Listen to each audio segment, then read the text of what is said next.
Yan, yes. Hello sa inyong lahat ulit. Magandang hapon sa inyong lahat.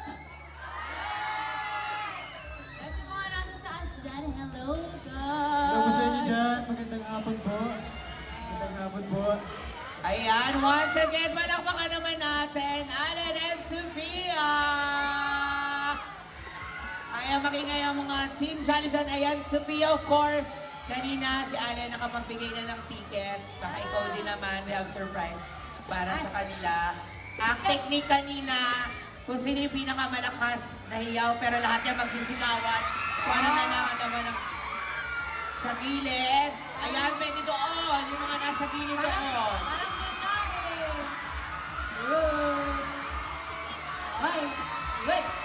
Ticket? Sino ba gusto ng ticket? Parang hindi ko pa marinig kung saan yung pinakamalakas. Saan ba? Dito ba? Or parang andito? Hindi, dito eh. Eh! Oh. Dito daw? Parang dito ka lang ako naman. Yan! Parang dito! Weh!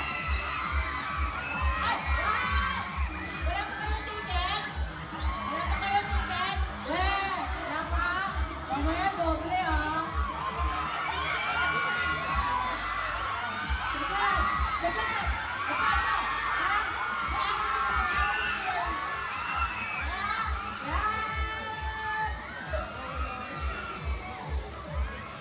ay, wow! Sabay-sabay kayo dalawa. Ba't tarong nabigay na yung ticket? O diba mahirap? Hirap, di ba? Diba? Hirap. Pero nandito, of course, nakamamigay ka na ng tickets and for sure, makapanood na nila yan. And ako lang, may mga tanong lang ko same with the cast. Sophia, ano lang yung pwede mo, of course, ma-share sa iyong character without spoiling, of course.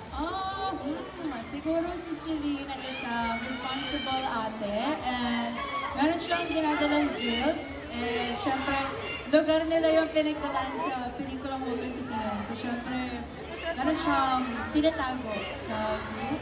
Lalo, connected siya kay Brian sa role ni Marco. So abangan niyo guys kung ano yun. Ayan, abangan natin kung ano nga ba ang tinatago. Pero eto na, hindi na namin itatago pa, of course.